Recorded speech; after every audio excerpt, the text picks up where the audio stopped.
Welcome back to another episode of Reinvention Real Talk, the space where bold moves, second chances, and next chapters take center stage. I am your host, Karen Larrea, and today's guest is someone I have admired for years. She is a storyteller, a visionary, a cultural gatekeeper, and she is one of the most powerful voices behind the global rise of Latin music. Leila Cobo is the Chief Content Officer for Latin music at Billboard. She's a classically trained pianist, a celebrated author, a fierce advocate for Latina representation, and truly a living example of what reinvention looks like when you stay rooted in passion and purpose. In today's conversation, we will talk about her journey from the piano to the press room, her impact on the music industry, and what it means to lead as a woman over 40 and the legacy she is building one headline, one story, one artist at a time. So let's dive in. Leila, thank you so much and welcome to Reinvention Real Talk. I am so grateful to have you on. I have followed your journey for years and every chapter just gets bolder and more impactful. Hi, Karen. It's great to be here. Thanks for having me. Yes, thank you so much for joining me. So let's just dive right into it. So let's start at the top. When you first joined Billboard, did you have a vision for what you wanted to shift or elevate? And how close is that to where you are now? I had no vision. You came in open-minded, open slate, clean slate. I had no vision at all. What I do remember was thinking, I was at the Miami Herald at the time, and it was a very cool job because the title was pop music critic. Ooh. So I was the pop music critic for a major newspaper, and this was covering all genres of music. So in a way, it was a dream job for a music journalist. But then the Billboard opportunity came along, and what I loved about it, without doing like deep analysis, was it's the national publication at the time, and it's an international brand. So that was appealing to me. I thought, okay, the Miami Herald is important. It's great. It's a major metropolitan newspaper in the United States, but everyone knows Billboard. Yes. And I thought that was really, really cool. So I didn't know what I was going to do with it, I have to say, but I did love the idea that it was a big international brand and everybody would know it. Yes, absolutely. So being that you went in with a clean slate, and I know you have so much more probably that you want to do, would Leila back then be who started at Billboard with that clean slate? Would she tell Leila today, like, "Hey, you did a great job so far"? I think I would tell her, "I can't believe you did this." Like, this was not what they hired you for. This was not what you were supposed to do. You were supposed to go and kind of fill in a little box, because I do feel that it was a little box. It was a very small box. It was a box. I don't want to say that they had to fill it, because that's not the case. Billboard in that regard was always very visionary. I mean, they had Latin charts, for Pete's sakes, and we're talking, they've had them since the 80s. So this to me is very visionary. And they had a Latin section. So they had a lot going on there that had nothing to do, that preceded me. So I think that that's all power to them. But I do think that I went in and I saw an opportunity and I seized it, Karen. I did. I mean, little by little. If anything, I would tell Leila back then, you can move faster than you did. I think it took me a while for a multitude of reasons, but I would say be confident you can do it quicker. And that's what I was going to ask you. Was it because you think that you didn't have the confidence back then, or you were a little scared, you didn't want to step on toes? I think it was a mixture of things. I think it was a mix of the times. Okay. In the sense that back then, Latin music was so incipient. It was an important sector for Billboard. We already had the Billboard Latin Music Awards. We already had the Billboard Latin Music Conference. We already had the charts, but also I was really young, and so I felt a little bit uncertain because I was stepping into this position which was highly responsible, and there were already people there making big decisions, and it took me at least a year to kind of get my bearings and say, wait, I can stand up for myself. And also, Karen, I was the only one. Oh, wow. Okay. So that's another thing, that now I have a staff, Yes. I have 6, 7 amazing people that work for me. And I always tell them, no, you're Billboard, like stand on principle, like you can ask for these things. But no one was telling me that. Seriously. Like I remember my first Latin Music Awards, which were at the Fillmore Theater in Miami. It was still not in the arena. Okay. And I remember arriving to the awards, and when I went to the door to go in, they said, "You're not on the list." And I was like, "What do you mean I'm not on the list?" But they hadn't put me on the guest list to my own awards. And I remember calling everybody and saying, I need to be let in. But that is something that I would never, like after that, I said, this can never happen again. What do you mean I get to my awards and no one knows who I am? I can't get in. Then I get in, but I don't have the little VIP bracelet. It was like, so all these little things, I guess now they would call them microaggressions. Yes. But those were things, it wasn't, we didn't produce the show, the network produced it, but it was all these little things that no one thought to do for me. Yes. That I learned that if I didn't ask for them and ask for my things, they simply were not going to happen. Yes. Oh, but I love that. Yeah. And I love that. That's why I love that your tenacity. I love your personality. I love that you stand on principle. And that's one of the reasons I admire you very much. So I think that's fantastic. And you paved the way for what your staff, like you said, we're Billboard. This does not stand, ask for what is correct. So I love that you've done that. Yes. So now, Leila, you've played. And Karen, I have to say it's not arrogance either, because no, it's not. Yeah, no. It's like basic. Yes, it's principle. Yeah, absolutely. It's basic. Yes, no, absolutely. And I love that. I love that about you. So let me ask you, you have played such a crucial role in elevating Latin music, truly, to a global platform, because you have to give recognition where recognition is due. So, but can you share a moment, maybe a decision, a headline where you knew, oh, wow, the needle has moved? Ah, wow, what a great question. I think there's been many. I think there's been many, but in a major way, in a recent way, because we've had several great Latin covers through the years. But I do remember when we did the Despacito cover with Daddy Yankee and Luis Fonsi, and that cover took a lot of doing, because at the time, the people that made the editorial decisions at Billboard were still a little bit tentative about Latin music, or at least that editorial group at the time. Yes. And it took a lot of convincing to get this cover done. And then the song did so well. Oh, and, more than well. Yeah, and it was one of our year-end covers, which is a big look. It's like the biggest look we can give you. And the fact that the foundation was this amazing song that had done so well, to me it was like a double whammy, because it was the recognition, but it was also the moment. So it was the two things came together. Sometimes we do cover stories on things that we think are going to be big but don't quite gel afterwards. Yes.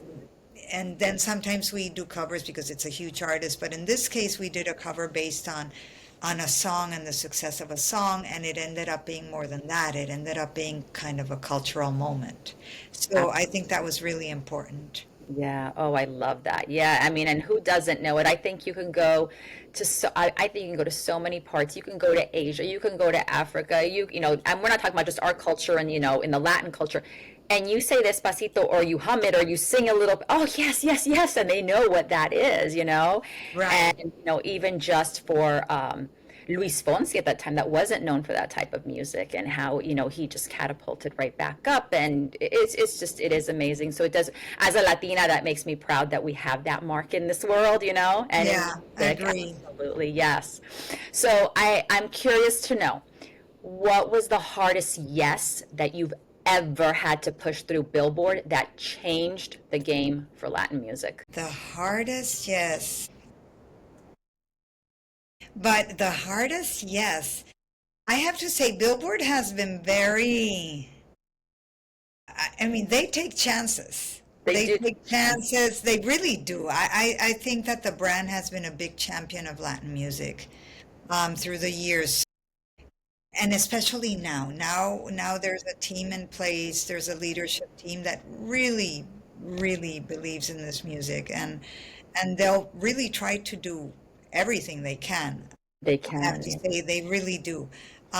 In the past, it was harder, but even so, they were open. It's a place where you can throw ideas out, and if they work, they work. I mean, there's no limitation to that sort of thing.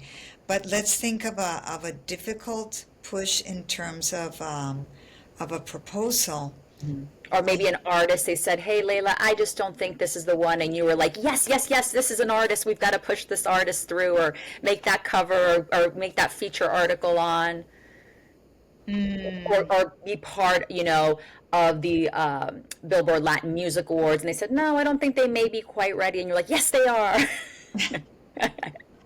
No, there are many, especially I would say the new generation. But I think we were very early adopters of Bad Bunny is a good example. Yeah. Not that we had to push it through because I think the writing was on the wall, but Yes. Billboard, I think, was the very first. I think, no, we were. We gave him his first English language cover. We featured him in Latin Music Week in Vegas. He performed we had something called the Honda stage, which was like for up and coming artists, and he performed there. So Bad Bunny, we set our sights on him very early. The other Yeah. one that we set our sights on him very, very early was J Balvin. J Yeah. Balvin, we did things with him when he was just starting, I have to say, and we believed that something was going to come out of it. Maluma is another one. Yeah. Carol G is another one. So Yeah. there were several where very early on we said, this is going to work. Osuna, Yes. Osuna, we gave him his first big English language cover. And Osuna was someone that I remember that I saw him perform at Madison Square Garden, and after that performance, I remember going back to the office in New York and saying, we have to do something big with this guy. Like, he's Yes. phenomenal on stage. And you can see it because you can see the excitement build, right? And the arenas are full, and there's Yes. something happening there that it's on the brink of exploding. Yes, yes. Oh, yes. And I love that you used Bad Bunny as an example. He is my go-to example when people tell me, whether it's music, whether it's something in life in general. And I'm like, when someone tells you no, they'll say, I can't do this for my career. And I'll say, hold on. Let me give you an example of someone telling you no and pushing through. And not only did he become successful, but the level of success that he has attained when someone in the background told him, you're not good enough. And so I love that you use that example of Bad Bunny, and the other ones as well. But definitely he is my go-to example, always, to someone and how he has come up.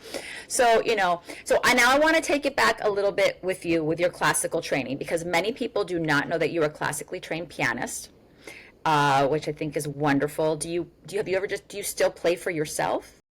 I play sometimes, yeah. Okay, you do. But not much, and not as much as I should. Okay, yeah. But I do play sometimes, You and do. I'm married to a pianist, so we I have was going to pianos say. in the house. I was going to say, is that now you leave it kind of to your husband, and yes. Oh, wow. Okay, but let me ask you, with that training in classical music, I'm sure it shaped the way you listened and you interpreted music. So now going into Latin music, because especially of the genres of like reggaeton and the trap, does it seem so sonically different to you, or can you distinguish that, or do you still go back into your classical ear training? I think the classical training has been fundamental Mm-hmm. in in who I am and how I approach my job and what I do. First of all, because you have a foundation of discipline that's really, really strong. I mean, classical music is classical music, piano is piano. It's an instrument, it's like violin. You have to start when you're very young. It's like ballet in that regard. You can't just like start playing piano at 20 and become good at it. You can't. Mm-hmm. So Yeah. it does require like all those years of discipline, and I think that the discipline in and of itself is super important. And Mm-hmm. then it does train you to hear music in a certain way. So even when it's music that's not my kind of music or music that I particularly love, Mm-hmm. I think I can still hear it and get excited. It definitely informs the music I like. I Yes. definitely like music that has strong melodies, that's strong harmonies Yes. to this day. But even when I hear rap or hip hop, Mhm. I get very steered by musicality Okay. in compositions. And I think that it also has allowed me to be very empathic. Mm-hmm.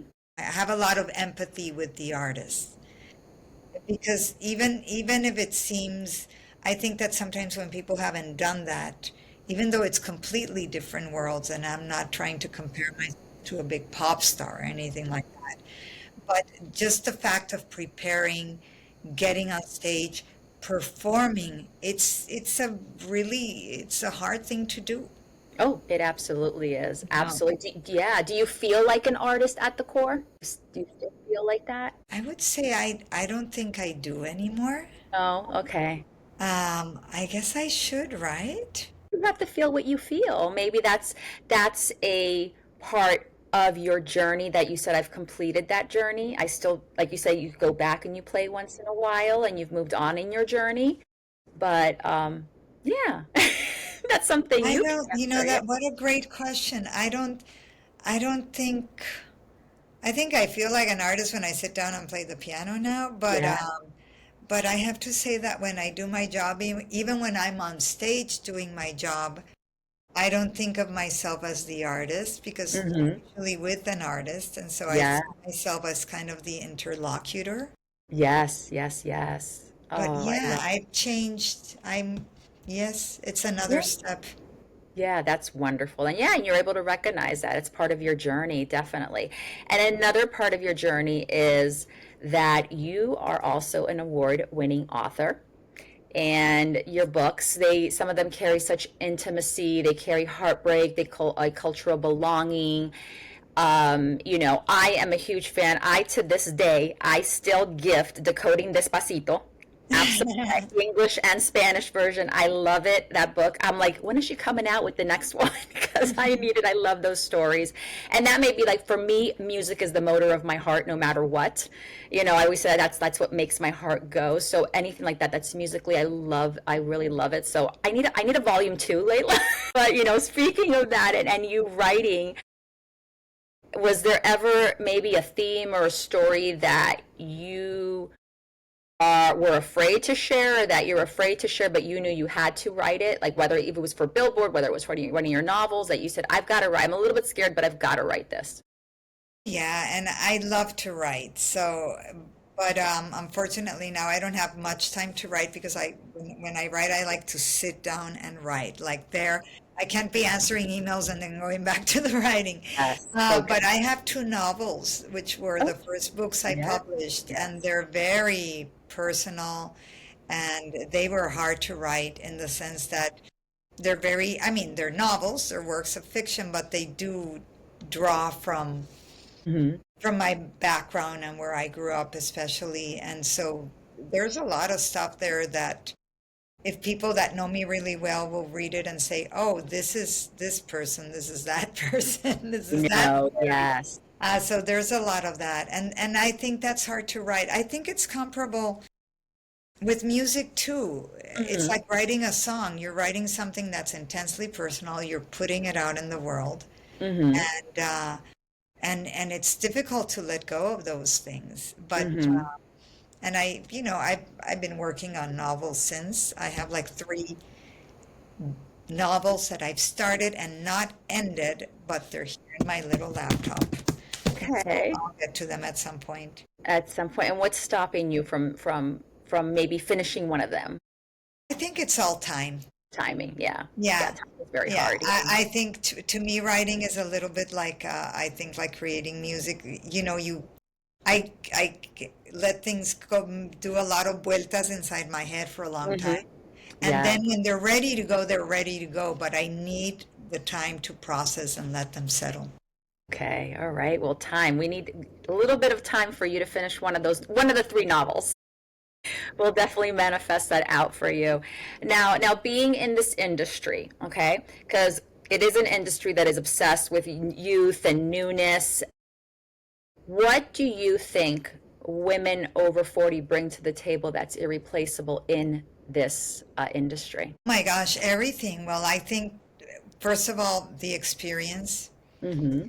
And second of all, I think the ability to understand what's important and what's less important. Yeah. Because I think when we're younger, we're full of enthusiasm and energy and all these things, but everything is a crisis. Mhm. Yes.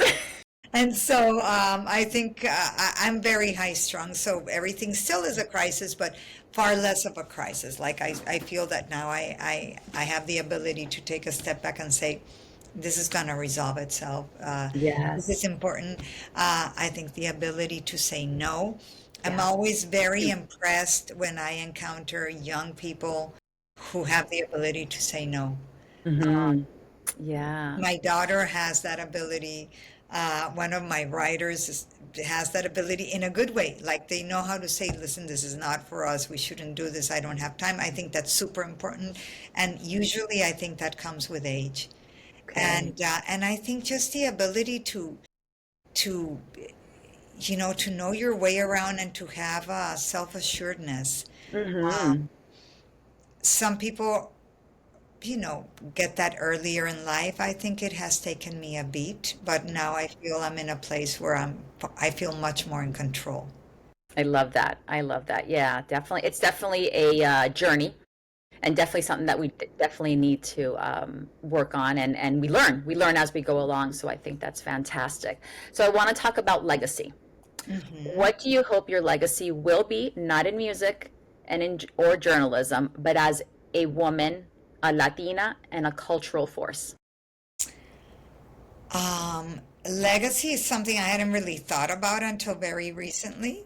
But I think my legacy begins, first of all, at home. Love With it. my children. I have two children, and I do believe this firmly. It was very important for me to raise children that were good people, decent people, that were going to be decent in the world around them. And that Mm, doesn't mean that they had to go, into philanthropy or things like that, because actually they haven't, but that they had to recognize kind of they're fortunate people, they have hmm. been loved, and they can go and do good in the world. I think that's super important. Like we never raised them saying, you have to be wealthy, you have to achieve this. It was never about that. It was like, what is kind of like the good and decent thing to do. So I think Yes. that's first and foremost, and that they have a strong work ethic and a sense of what's good or Hmm. bad. That is very important to me. I think everything starts at home, and then beyond that, I do think I want to think that the work I did opened the Hmm. doors for the music and for the culture, and in a Hmm. way that wasn't forced. Karen, not Yes. in a way that Yes. it was like we need to have something Latin here, like, no, we Hmm. are opening the door to something that's excellent, that was overlooked before. Hmm. And now Yeah. we are allowing it to shine because we opened that door to allow that shine versus kind of shoving something that wasn't meant to be there. Yes. I don't know if that Yes. makes Absolutely. I sense. I feel completely that understand. when I started in this business, Latin music was not as important as it is now, but it was. Yeah, It had very yeah, definitely a place, and it was just overlooked. So I absolutely. want to think that by shining a light on it, I allowed it to grow more and I brought more people into it. Yes, absolutely. Yes. Nail on the head right there. So we have to bring up Billboard Music Week. So Billboard Latin Music Week is coming up. Are you coming? I am hoping to be there, definitely. I don't want to miss it. If I'm in town, I absolutely want to be there. I did attend a few years ago, and it was so eye-opening and just so wonderful. And I love the sessions. The session that you did with will.i.am a few years ago, I was a fan of Black Eyed Peas, but I really didn't pay much attention. It was one of the most and just interesting sessions, and I was like, "Wow, this guy is brilliant. He is so." Yes. I love people that can really go into depth in conversation, and I was like, "She's asking him really good questions, and he's giving great answers." It's just he was so intelligent, and so I definitely, if anyone has not been to Billboard Latin Music Week, it is a must here in Miami, but it is coming up. What can you share? I know you can't share much, but what can you share maybe about this year's theme or the energy that it's shaping, how it's being curated? What can you give us a little glimpse into it? And what are the exact dates? I think it's October 20th to the 24th, correct? It's October 20 to the 24th. We open registration next week. And Wow. we're going to announce our Mm, very initial lineup of speakers. We're still in the process of booking, but I would say that this year's theme is then and now.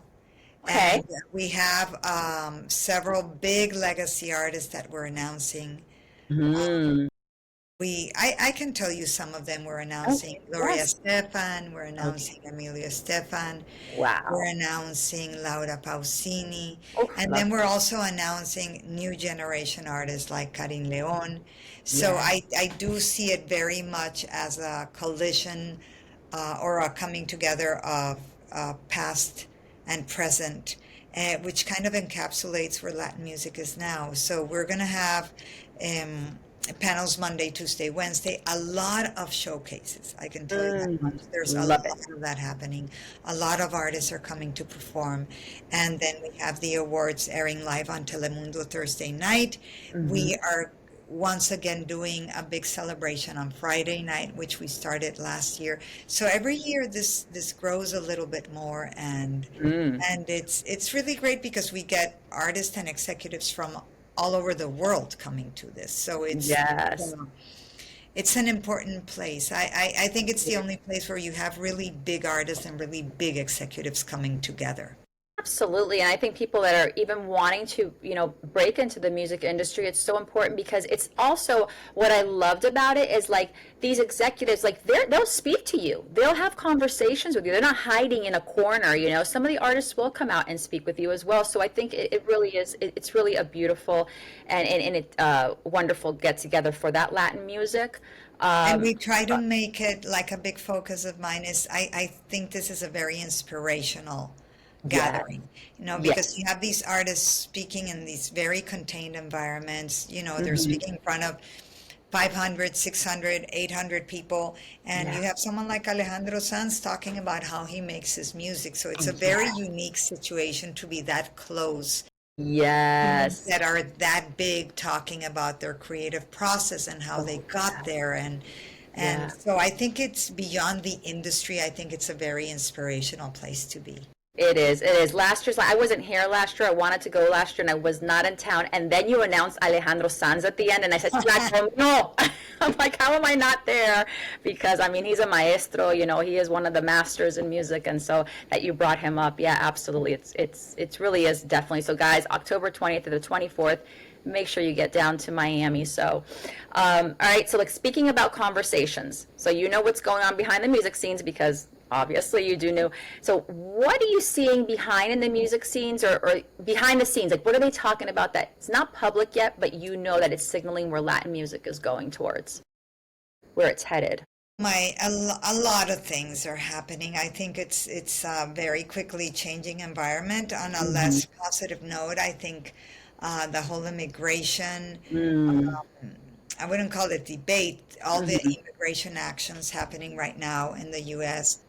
are having an impact on the business. And I mean, because they affect a big swath of the population. So I think there's a little bit of fear of what's going to happen. Mm-hmm. Is something going to happen if I go to a concert? And it's such a volatile environment, right? Because you don't Yes. like what's happening today may not be happening tomorrow. So I think everybody's a little bit on alert. Yes. I think Absolutely. definitely there's a change in the sound of Latin music. Mm-hmm. I think we're going into more organic, Mm. regional sounds overall, Okay. and I think people are very they're trying to figure out what's going to happen with AI. That's definitely a topic.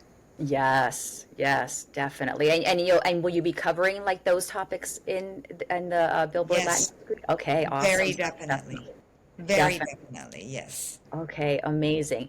And so let me ask you this: what advice was the best advice you ever received from another woman in the industry? More than advice, I would say that I had a couple of early in my career in particular. And I had a couple of women who were very, very helpful to me. Love that. And I don't think I would definitely not be here if it were not for them. Mm-hmm. And one is when I was in LA Mm-hmm. going to school, getting my master's, I met this other Colombian woman. Her name is Clara Potes Fellow. And Clara, I had a Fulbright scholarship. Mm-hmm. Clara did too. She was Colombian. Mm-hmm. She was older than me, so she was very helpful with me. Yeah. And we met because I was doing an internship at Telemundo, and so I met her because she did PR for, I think it was Southern California Water and Power or something. So I would meet her in press conferences and stuff like that. And then when I decided to go look for a permanent job, she is the one who said there's a job at the LA Times and they're looking for a bilingual copy editor. And I always remember I said, what is a copy editor? I didn't even know what a copy editor was. And she said, this is what a copy editor is, and I will teach you how to do this so you can go take the test because they made you take a Mm-hmm. test. Yeah. And Clara took me to her house, and I spent the weekend there, and she gave me the AP Manual of Style. It's unbelievable what this Wow. woman did. And she recommended me for this job. I went, I took the test, I got in, etc. So I always say that my career started because of Clara, really. She's the one, Mm-hmm. and it was kind of completely uncharted territory for me. Yeah. And then once I was at the Times, my boss, her name was Cheryl Brownstein Santiago. She was Puerto Rican, and she taught me how to write. I always say, Cheryl taught me how Mm. to write. Yeah. Cheryl would sit me next to her on her desk, and like we would go line by line in the stories, and she taught me how to put a story together and have it read well Love that. and be, grammatically and storytelling wise. And I beyond appreciate what they did because they took the time Yeah. without expecting anything in return.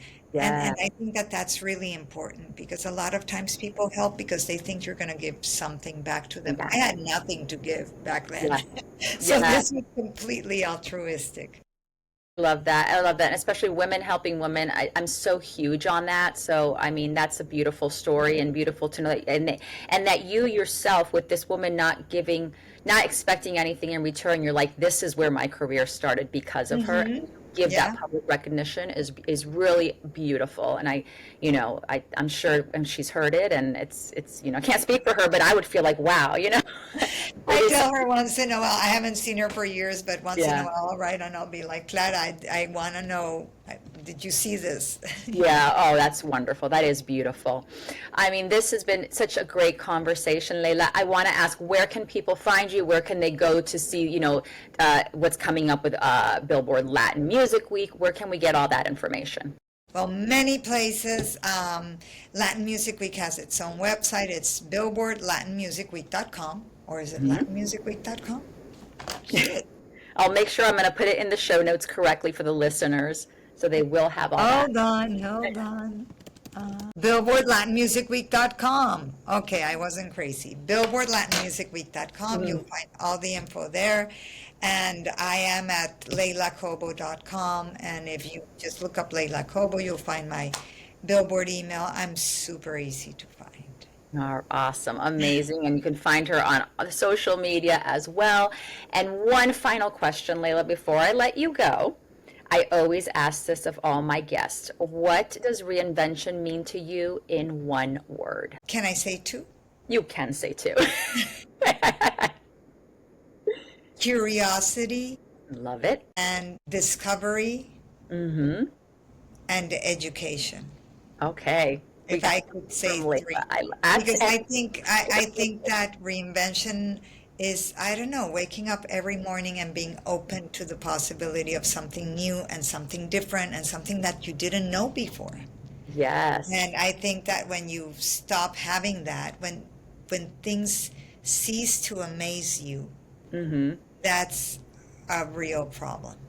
Yes, absolutely, absolutely. Well, I mean, to the listeners, you have heard this from one of the most influential women in music. Leila, this really has been a great conversation. I thank you for your wisdom, your presence, your commitment to uplifting our culture is nothing short of iconic. So thank you so much. You know, to the listeners, please be sure to follow Leila, read her books, get yourself to Latin Billboard Music Week, all that good stuff. And if this episode moved you, inspired you, or sparked fire in your spirit, please share it with someone who needs it. Leave a review and let us know what reinvention means to you. Thank you, Leila Cobo, for joining me. I do appreciate you so much. And I am Karen Larea, and I will see you next time on Reinvention Real Talk. Thanks, You Karen.